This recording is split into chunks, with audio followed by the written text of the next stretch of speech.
Stadium Sultan Ibrahim bergema lagi. Harimau Selatan mengaum tanpa belas kasihan, 3 gol dalam hanya 5 minit. Adakah ini petanda tiket separuh akhir Shopee Cup sudah hampir pasti menjadi milik Johor Darul Ta'zim?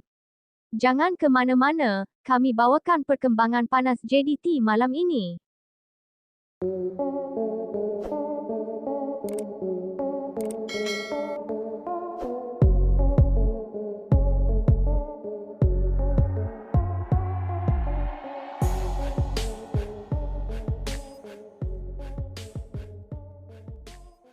Johor Darul Ta'zim, JDT-FC, kini berada di landasan terbaik untuk mara ke separuh akhir Shopee Cup selepas mencatat kemenangan bergaya ke atas Shan United dalam aksi minggu keempat peringkat kumpulan.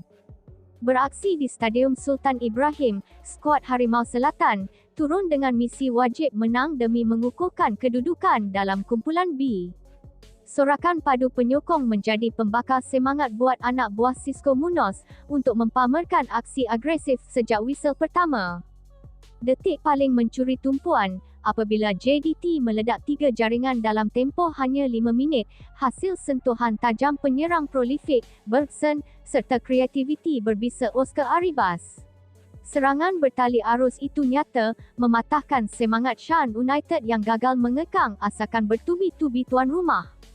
Kemenangan 3-0 ini bukan sahaja menghadiahkan 3 mata penting, malah meletakkan JDT di tangga teratas kumpulan B dengan kutipan 10 mata, 1 mata di hadapan pencabar terdekat, Namdin. Namun, kedudukan ini masih berpotensi berubah, bergantung kepada keputusan pertemuan antara Namdin dan Lion City Silas yang dijadual berlangsung pada sebelah malam.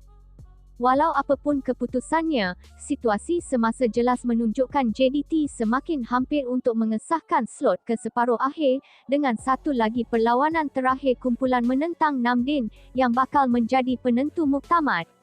Mampukah Harimau Selatan mengekalkan momentum cemerlang dan menamatkan saingan kumpulan sebagai juara? Sama-sama kita nantikan aksi seterusnya.